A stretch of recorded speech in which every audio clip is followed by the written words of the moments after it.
we're going to take a look at bad OCs. So, going back in the same order we presented in, I am going to talk about my bad OC, Queen Stonewing. She actually is the queen of, get this, weird one coming at you, gargoyle ponies. She and all of her citizens she looks over, all 100 of them, a section of bat ponies were cursed by another bat pony, and they were, if I remember correctly, they were cursed, and then they would turn to stone in the day. But it's a little bit weird because the actual backstory for this is just a little bit hard to read because of writing issues. But I believe from what I saw was that they turned to stone and then they were frozen in a blizzard or something like that, or it was something like that to the point where these ponies were frozen, and they sat that way for a while until Star Swirl, the bearded, nonetheless, not to be confused with any other Star Swirl, came to unfreeze them with some sort of magical fire at midnight or something. And as he was trying to do that, the the witch came and tried to stop him from unfreezing them, but they were mostly unfrozen at that time. So as the cold wind that blew out the fire that Star Swirl had stopped the unfreezing process, they still kind of woke up anyway after, I guess, the witch and Star Swirl got into a fight or something like that. And as they were unfrozen or something like that, somehow they fell down and shattered to stone or something like that. And as it shattered into glass or whatnot, the magic through the same cold breeze that blew up the fire brought them back together again or something like that, and they turned back into a whole pony form, but she was now in some new form, the form you see in this picture. Instead of just a bat pony, she was now a gargoyle pony, as evident through the tail and whatnot. And I'm just okay, I understand it partly. This feels like a good story, but there's details on it that it's just okay, you can fix this. You can turn this around. Structuring and explaining a little bit better the whole process of, or not necessarily the process, you see, take 2 legs of newt or whatever. Just how this timeline works a little bit more. I mean, it says that she's 10,000 years old, but I'm not getting this from... Oh, right. It says, the stone at dawn, flesh at dusk cycle would continue for the next 10,000 years. So this actually happened forever ago. I spaced that out for some reason. But it's just the fact that there's details, and I would probably change wording on this story. That way it'd be a little bit more clear on how this is a thing. They say that there's it's a legion of gargoyles and whatnot. Another thing that I thought was really interesting is that they told a story about how she rules over it, but she's not a bitch. She's actually somewhat nice and caring to her subjects. But the fact that she's lied to them and led them to believe that they're immortal, or that they can't be killed, but she then, alright, quote, she knows this because she took a so-called immortal gargoyle trader, which was very unknown to the population, and rather than punishing him, she used him as a test subject, trying to find a way to absorb his power and kill him, in case she ever needed to kill the gargoyles in an emergency situation. And she ends up doing so.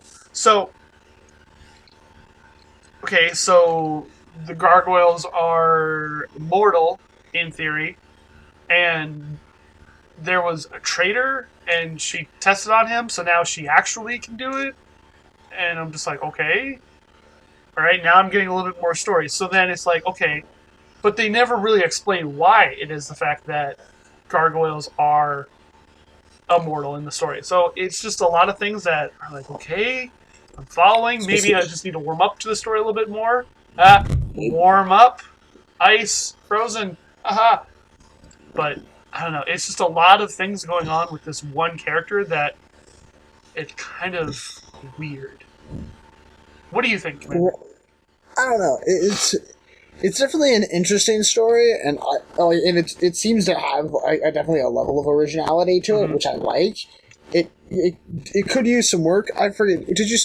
Was it explained exactly like why they became gargoyles? Because I know it had to do with if they were frozen or they were turned to stone. They were turned to stone. So did they become gargoyles because the restoration wasn't completed? Do not know. I can assume that is the detail behind it that makes them be gargoyles, but it's the fact that I don't know. It's I think at that point it's one of those details that are assumed to be.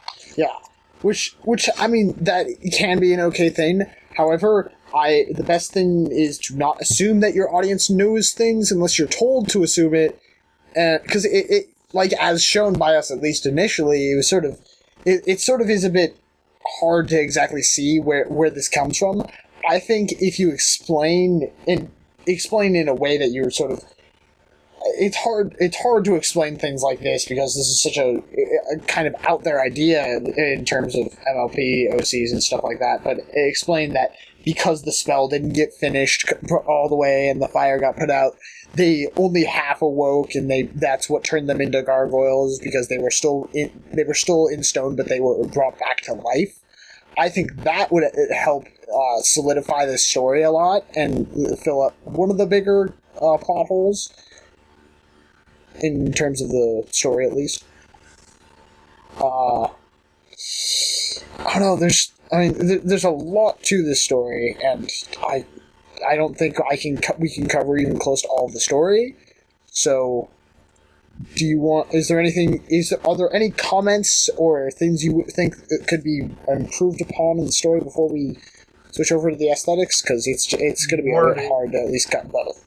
The one thing I can say would be best for when you're writing anything out, whether it's a short little blurb to your friend on Skype or a story behind the OC, or even a giant big long paper, is say out loud exactly what you wrote down. And if it sounds like it was an okay thing to say out loud, then that's perfectly fine. If you're sitting there saying, wait, I have 2 likes right there, I better fix that. Or, why does she need a broken horn? Why does she need a horn? Because she's a queen? I mean, like, I feel like the point of having the horn was to add, like you were saying, to symbolize the whole fact that she's the queen of the gargoyles. But I don't think this is just me just sort of thinking about how this happened, and if I'm wrong in my understandings, critique or correct me or something. But I feel like if you're turned to stone and then you come back as a gargoyle because of a half-completed spell, it's not...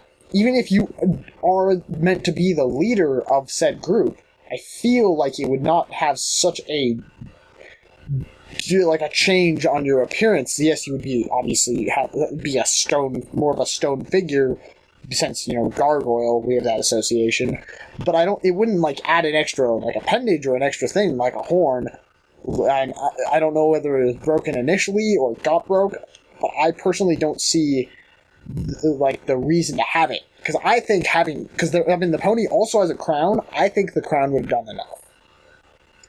What if, as sort of a lady of the lake emerging from the water and thrusting Excalibur upon the king, this was more of a sign of her quote unquote divine right to rule, so to speak? That when she was shattered at the first time during the scuffle with Starsworld and the witch, when she was brought back to physical form and all the pieces came back together, she came back as an alicorn. I mean, she lost her bat ponytail, and now she has a more lizard spaded appendage to it. So maybe that was just a part of the physical change to her just becoming an alicorn. I find it just very interesting, and if it's explained how, like, why or how she got these, other than just, oh, she's the queen. I feel like to really justify it in my mind, there has to be some form of explanation, and it's not necessarily bad.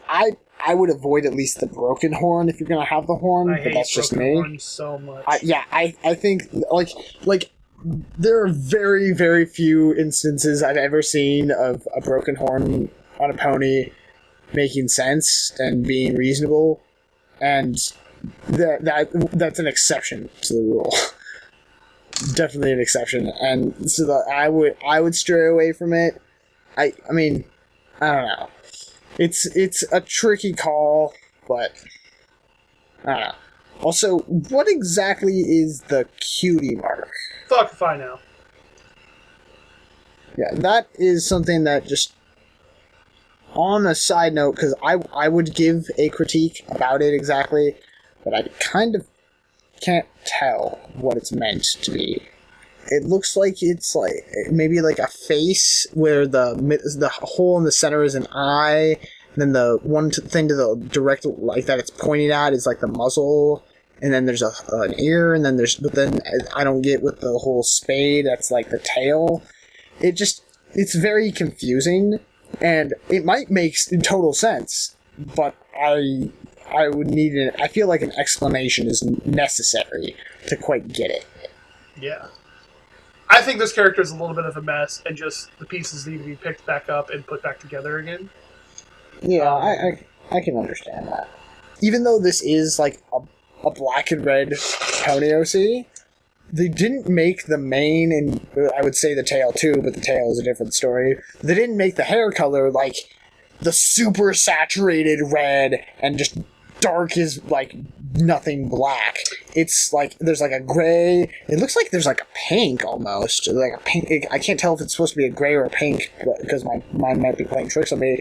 And then like almost like a maroon, which I think works better. I think that's something just to say about the medium that it is expressed in, is the fact that maybe because it is the colored pencil sort of style, that it is somewhat limited in how super saturated it can be. This is, like you said, a nice color, just because, and I think it is the medium that limits it. But I feel like that was a specific choice, because if you look at the words written on there on the top, that is the saturated red that you want to avoid. Well, that I think in terms of in the medium. I think that's the difference between having a actual red coloring pencil, like in the eye, which... does that eye have an iris? I can't tell. But I think it's just their choice between going with the super red and going... Is the iris? Do you mean a pupil? Yeah, pupil, sorry. It's hard to tell. Versus the more magenta pencil that they've chosen. And the fact that we're just now bringing this up about an OC that has black and red in it means that this version of black and red isn't that bad. I mean, it's pretty obvious that the black that's in the accessories is meant to be a pure black, but like I said earlier, the medium that it is done in is limiting how black you can make it. That was my bad OC this week. We're going to move on to Commander's bad OC this week. Anyways, so my bad OC this week is Bloody Murder. Oh my god. Also known as Red, the killer or the Shadow Killer. Their favorite quote is, "Why are you screaming bloody murder?" Ho ho ho. Funny there. Anyways, let's just dive right into the brunt of this. They're a female. Their special talent is murder. They're Pegasus. She really likes sweets and will do anything for them.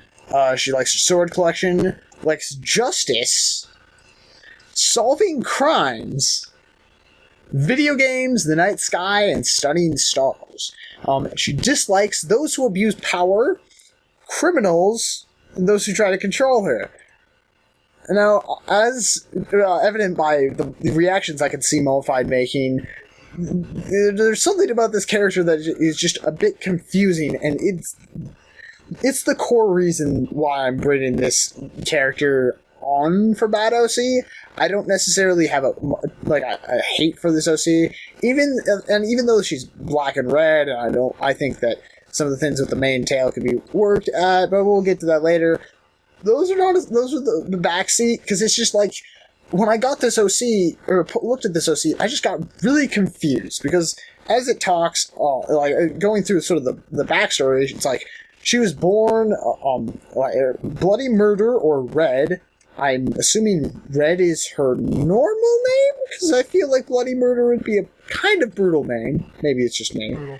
But, when she was really young, her parents were both killed, and that then led her to lead a life of killing, but she only did what she thought was right, which there's a very I would love to understand the moral compass of a character like this, because it's just like, I'm confused, because it talks about, it's like though Red is murderous, she's actually a helpful mayor. In her free time, she would help solve crimes or play video games. Yet will not go out in public as often, or that often. And then her friend, she's currently roommates, her friend who she rescued is now her roommate, and she'll occasionally go out with her on murderous night crime solvings, and will help her with ideas. And she's slightly above average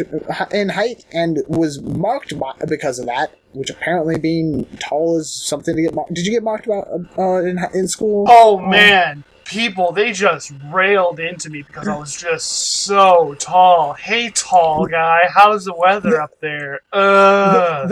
No, it does happen. It does happen. Mind you, I was slightly targeted just because of my size more. I don't know. I was a big target to pick on, I guess, and that would be the best way to put it. I don't know. But anyway, so she's slightly above average in height and is mocked by it, but she never let it go to her head.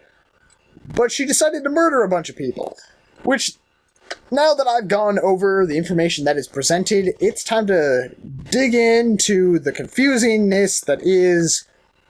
I'm not sure whether it's something that I really like or I really don't like with this character, where she has this really twisted sense of reality, and how her talent is murder, and it's not like she really likes solving murders. Well, I mean, she does like solving crimes, but that's not her talent. Her talent is killing.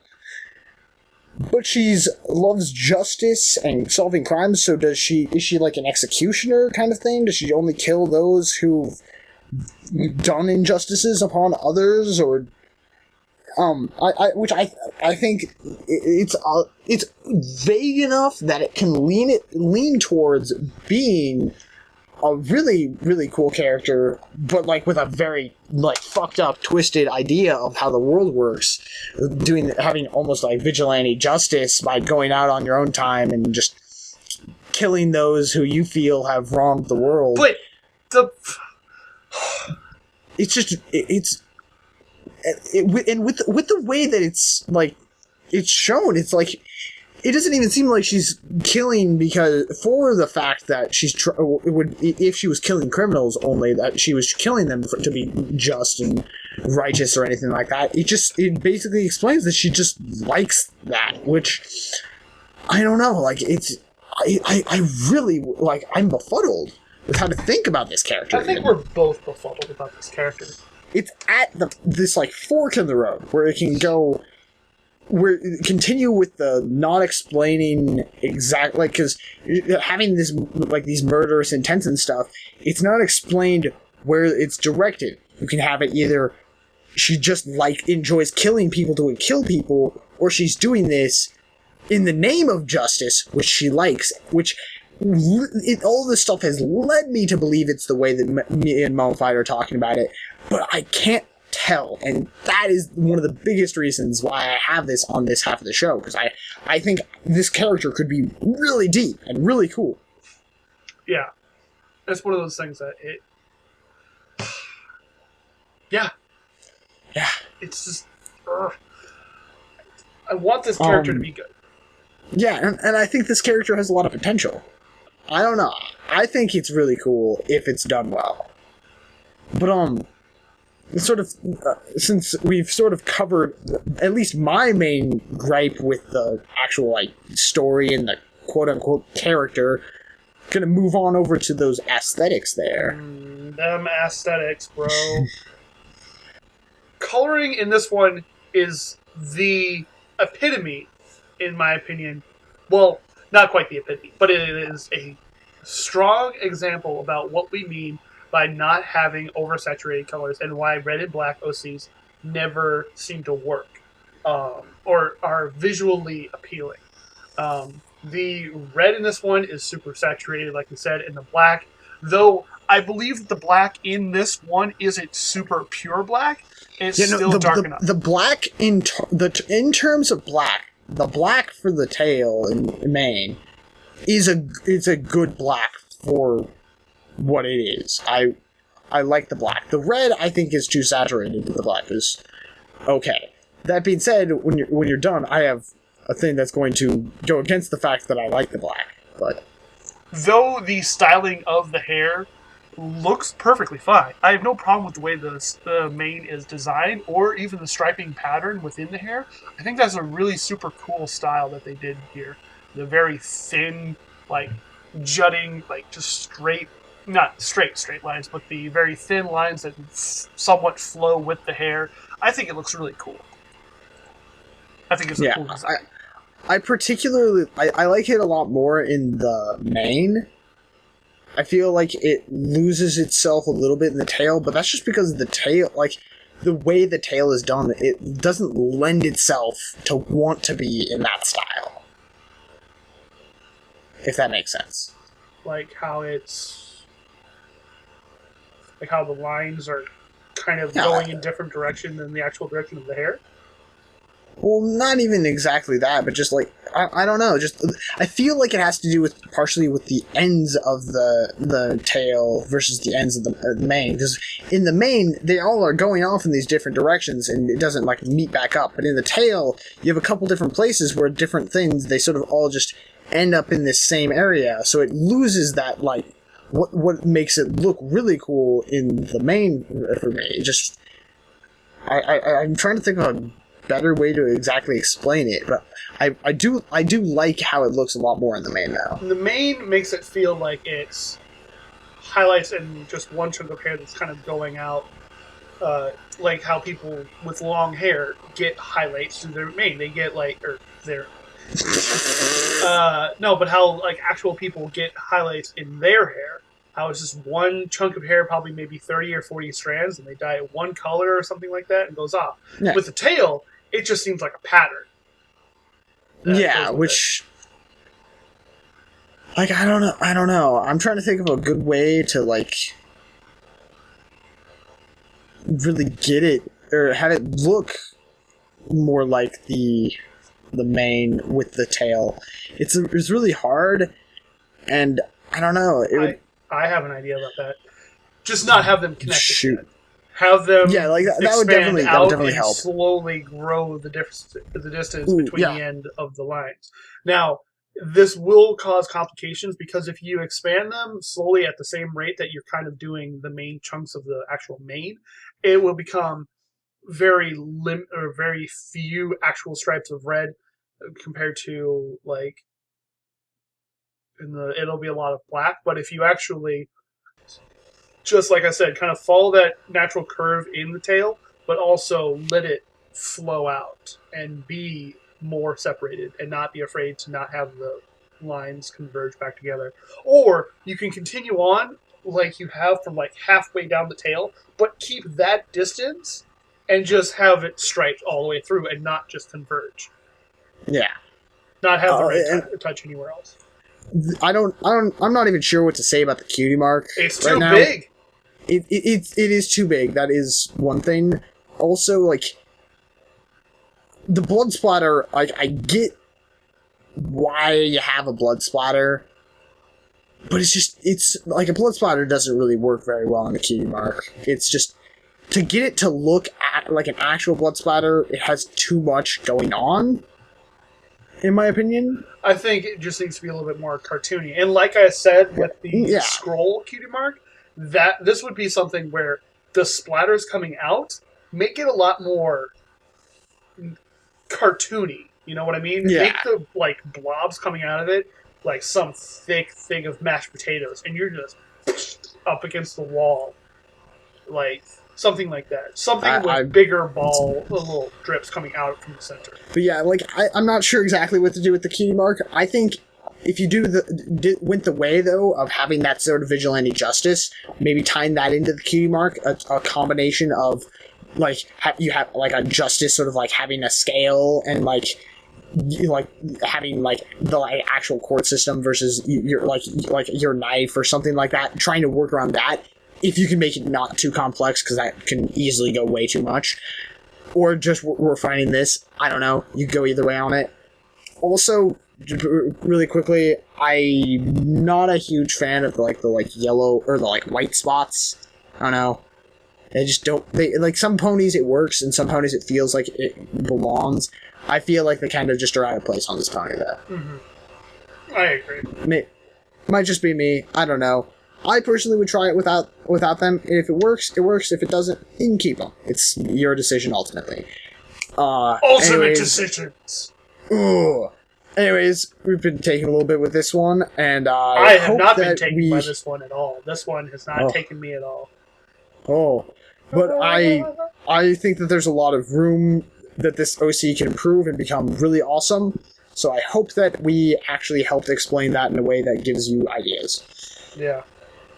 So, that being said, as Commander explained so poetically and wonderfully, that's it for OCs this week.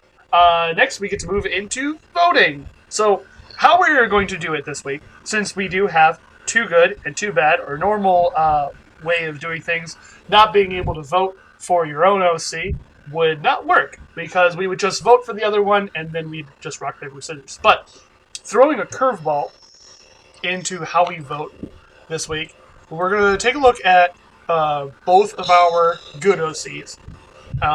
And instead of voting for the pony you like the most, it's going to be more of if we agree that one pony is better than the other. And like if Commander swayed my view so that I think his pony actually is better than my pony, truthfully and honestly, or if or if I swayed him to come to my side, or if it happens to be that I still like mine and he still likes his, or I like his and he likes mine, then we'll settle it with a rock, paper, scissors. So, going over the OCs that we brought on, I'm going to talk about, or I'm going to briefly run down the good OCs we brought on. I brought on Burnt Quill by Burnt Quill. And then Commander brought on Rainfall by the Otaku of Wisdom. I feel that Commander actually did sway my vote this week. I really do like the Rainfall, just because it is such a complex and interesting character. As not to say that Burnt Quill isn't a good character or there wasn't writing there to be enjoyed.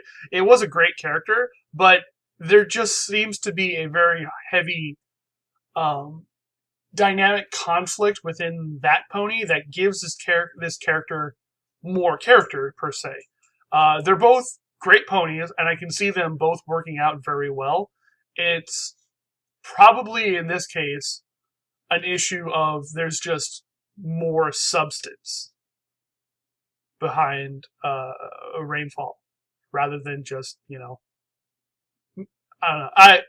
I'm not saying that I'm abandoning my pony, but I do prefer Rainfall more. He kind of seems a little bit more interesting. Burnt Quill, I'm sure if there was a story written about her, or if there was some sort of more backstory or whatnot on it that gave a deeper look into the character, I probably would like it. I'm sorry, Mummified, but I was not persuaded by your good OC, and it's not that your OC wasn't that good.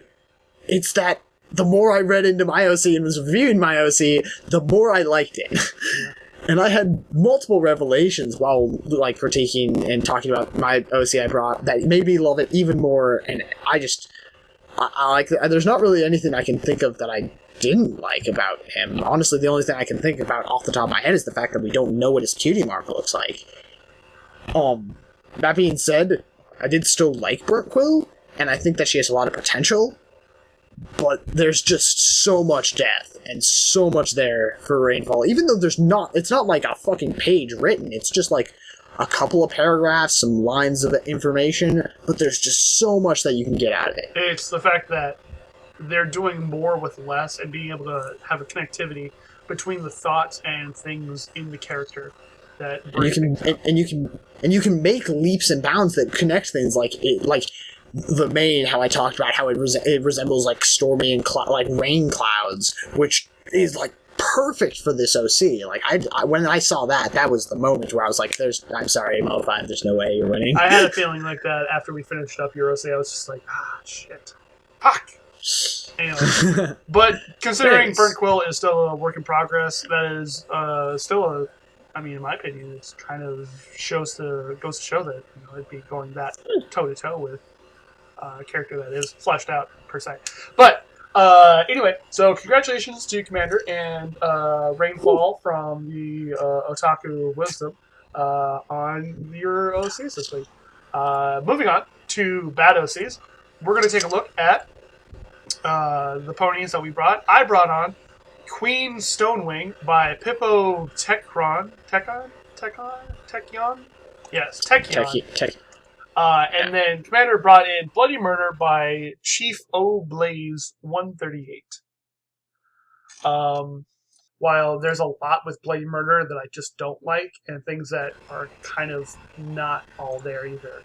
I mean, yeah, she's got somewhat nice hair.